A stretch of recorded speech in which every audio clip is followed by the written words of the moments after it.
Hi guys, welcome back to another video. In today's video we're going to have some Division 18 ranked online gameplay in the women's flyweight division, using a fighter who I believe may be the most underrated fighter in this division, Katlyn. And we're coming up against the Division 17 Valentina Shevchenko that's beat me once before. Obviously Valentina's the current queen of this division in real life, so she's the queen in the game. 5-star fighter, balanced, amazing on the feet, amazing in the clinch, amazing on the ground, brutal crucifix, great submissions, great head kicks, just so many good things about Valentina. It's hard to list them all really.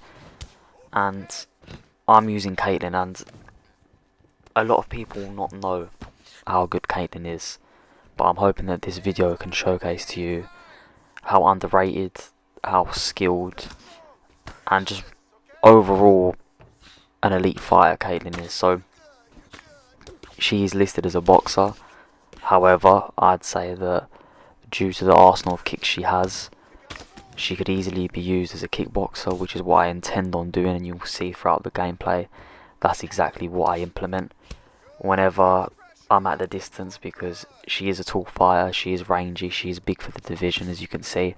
I mean, you're comparing her to Valentina Shevchenko here and just look at the size difference. But going back to talking about the arsenal of kicks, she's got the push kick, obviously the roundhouses to the body, the teep kicks, and where she's so long and range is good because when the opponent's being an aggressor, pressing, teep kick to push them back, push kick to push them back, and help alleviate some of that pressure and keep your opponent on the end of your punches.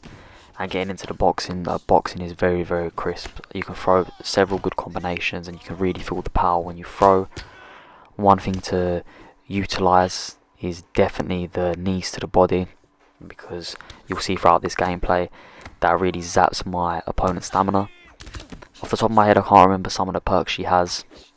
I should have really shown that at the start of the gameplay, but I've been trying to get a video out with Katlyn for so long.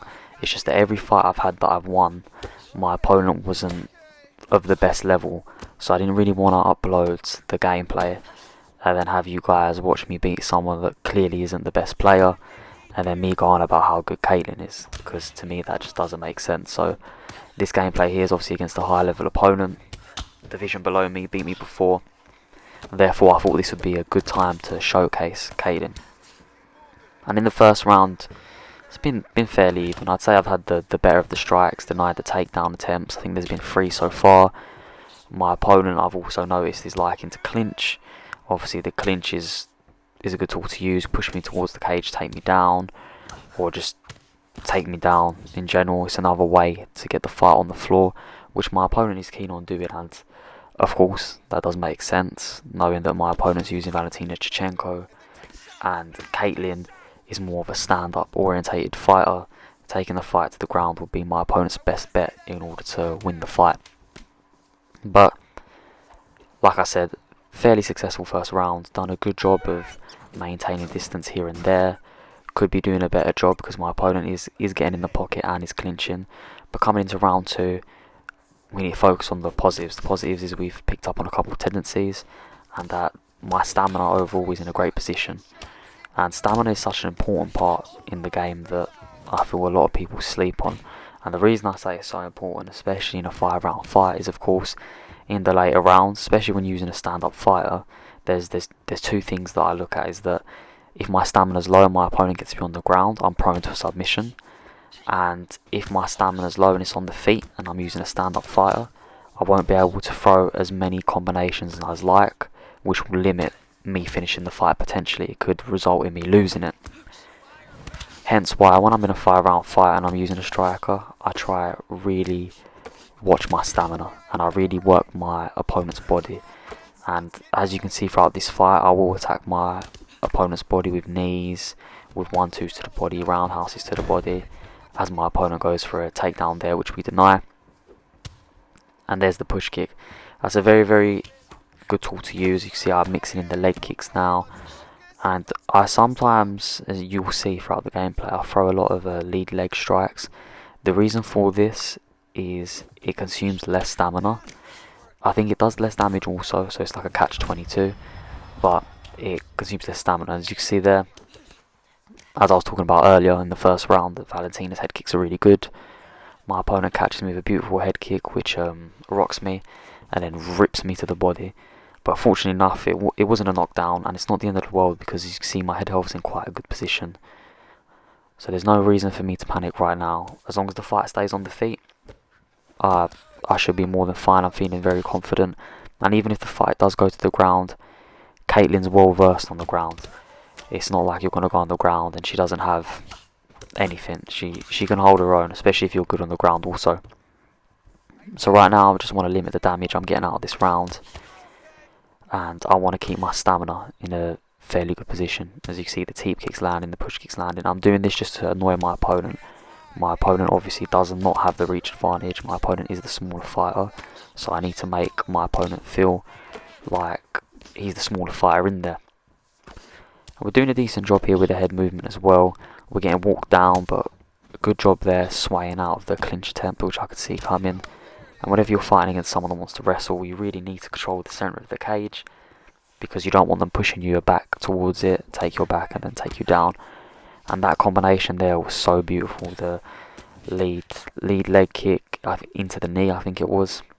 I throw that quite often. A lot of people don't expect it, but over time that does a lot of damage.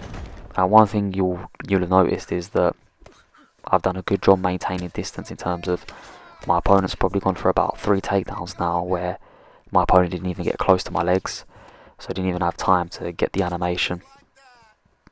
And that's just a credit to me using my distance management. And as you can see there, my opponent had no stamina, so I was going to pressure. Then my opponent catches me beautifully, I think with the uppercut, and results in a knockdown. So round 2 is definitely not my round. Round 1, I say, it's arguable either way, but I'm going to go round 1 as mine and round 2 as my opponent. So 1 round each.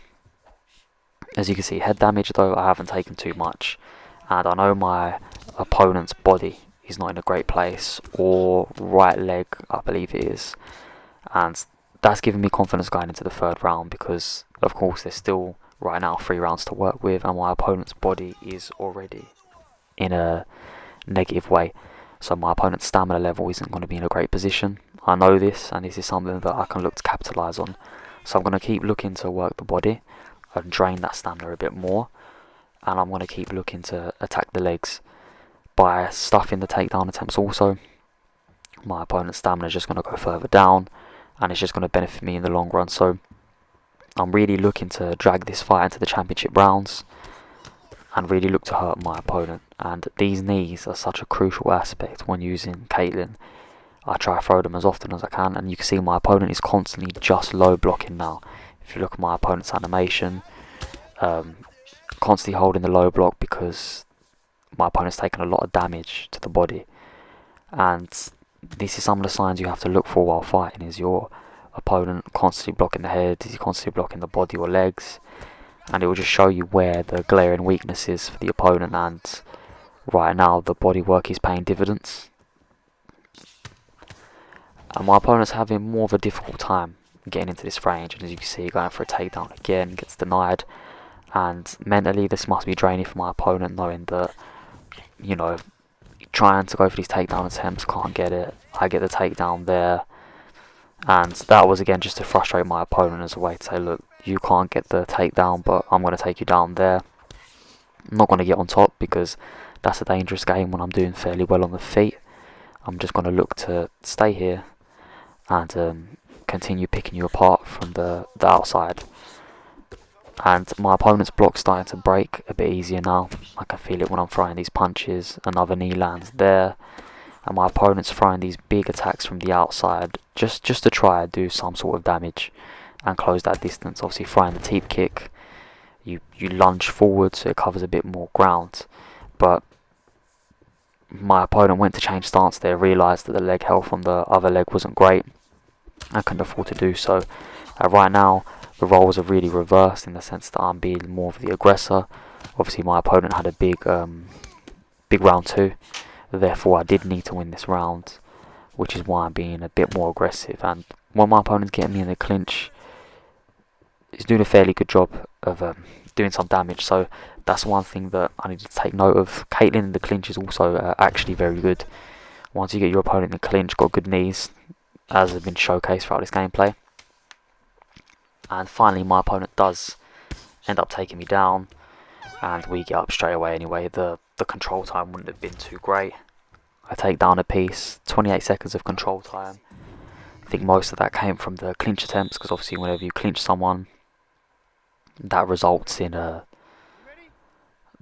control time, as you can see from the Volkov video I posted not long ago. Coming into the 4th round now, I'd say I'm up 2-1. I've got to be careful because I think my opponent probably understands that also, and is probably going to look to come out and be more aggressive. My opponent's now throwing teep kicks to the body. Predominantly was throwing teep kicks to the head. So it seems that my opponent may now be trying to work the body in order to drain my stamina, which is why I've been implementing the rounds prior. But you can see I'm still being very, very, very aggressive. My opponent gets the takedown early here, and this is a crucial moment in the fight because, of course, Valentina's ground game is very good, and my opponent does have time to work with. Here, I never move when my opponent pushes up, because if I move, it allows them to get to half guard easier, or potentially side control, depending on the depending on the transitions that my opponent has. And obviously Valentina is good on the ground, so I didn't know if she'd go straight to side control.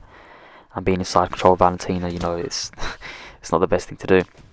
So here we posture up, and when we hit my opponent, I saw how red the screen flashed. I know my opponent's head health also isn't in a good way, but I'm not going to shy away from the ground game. I'm going to look to grapple, and I'm going to look to maul my opponent here. Obviously my opponent's thought process throughout the whole fight was getting the fight on the ground would be the easier path to victory, and I wanted to show my opponent that, you know, if you get me on the ground, I can do something. But we get to there and I get up just because we are having success on the feet, and I believe I showed my opponent that I can do some damage if it goes to the ground. So not to feel too confident, because now that my opponent knows, okay, if it goes to the ground that I can hold my own, it might make my opponent think twice. And as you see, constantly low blocking, just because of the work that's been done to the body. The legs are also pretty damaged, but after being on the ground, I know that my opponent's head health is also not in a great position. So there's a lot of things that are giving me confidence here. As you can see, on the feet we've had pretty good success. We've dominated the fight on the feet. My opponent is starting to get takedowns now. But again, I'm not overly concerned, just because I've seen how good my opponent is on the ground, and it's nothing that really made me fearful, to be honest. I believe we can hold our own on the ground with Katlyn also. As you can see, we're denying the transitions, we're doing everything we need to do. Take my opponent's back here. Tried to go to top mount, but my opponent does a good job of denying, and then winds up on top again. This round could have gone either way, really, but this is all, it's all building blocks the round prior. It's all been small increments of damage across the rounds, and going into the 5th and final round, because it could arguably 2-2 right now, we're going to look to really push the pace and get my opponent out of there, because as you know, with the judges on this game, they're not the best as they are in real life. You know, the judges in real life are awful, so I suppose that's realistic. And going into the 5th final round, I know I've done the damage I need to. I know my opponent's body's hurting, my opponent's legs hurting, and my opponent's head's hurting. So you're going to see I'm going to come out very, very, very aggressive, and that's purely because I just want to get my opponent out of there. And so you should be able to notice the difference in how I'm striking, and we'll see how this round goes. But just to quickly talk about how good Katlyn feels, you really need to try her. Extremely underrated fighter, so fluid. It's like a taller Joanna. That's what I'd compare her to, just a taller Joanna. And here I went for a wild overhand when I really meant to clinch, and this is where I was saying that Katlyn is really good in the clinch. As you can see there, we've done a good bit of damage, and the reason I wanted to clinch was because I saw that Valentina's stamina was low, and I just wanted to throw a lot of knees to the midsection there and tire out that stamina even more. And you can see that when my opponent's punching now, a lot of venom is out of the punches now. The punches aren't quite hitting as they were before. And my opponent's starting to freeze a bit. You can see my opponent's not quite sure where to go as we get the knockdown there. And then we hit the body. Look at the stamina levels are just dropping here. And the pressure is just relentless. And my opponent, fortunately enough, gets the takedown there, which, you know, helps alleviate the pressure that my opponent was under. But we've done a lot of damage just there. And I know that if we get back to the feet, it shouldn't take much more in order to get my opponent out of there. I'm just waiting for my opponent to transition here. As you can see, we're getting the deniers. We go for half guard. My opponent does a good job in posturing up, which is the right thing to do. And then my opponent ends up in half guard. Again, as I was saying, I'm just going to be patient and wait. I've got 2 minutes left. We get to full guard, which I wasn't expecting to do, but here's the danger of the armbar with Valentine. You've got to be very, very careful. I saw my opponent had no stamina. We posture up, and then we get up. I'm not going to entertain the fight on the ground when I know the finish is there for me. And now we're back onto the feet, being very, very aggressive again. Beautiful uppercut to the body, knees to the body again. And this is where all the work is starting to show. Everything is falling in place. All the pieces are coming together, and it's just a relentless attack here. And then we finally get the knockdown, which secures this round anyway, so it could potentially be scored 3-2 or 4-1, depending on how you want to score the fight. Beautiful roundhouse to the body there. And then my opponent just has nothing left in the gas tank, as you can see, throwing 2 punches and it's gassed. To the body again, straight, puts my opponent out of there, and then my opponent quits. So that's the video of Katlyn for today. If you enjoyed, please like, comment and subscribe, and I'll see you on the next video. Thank you.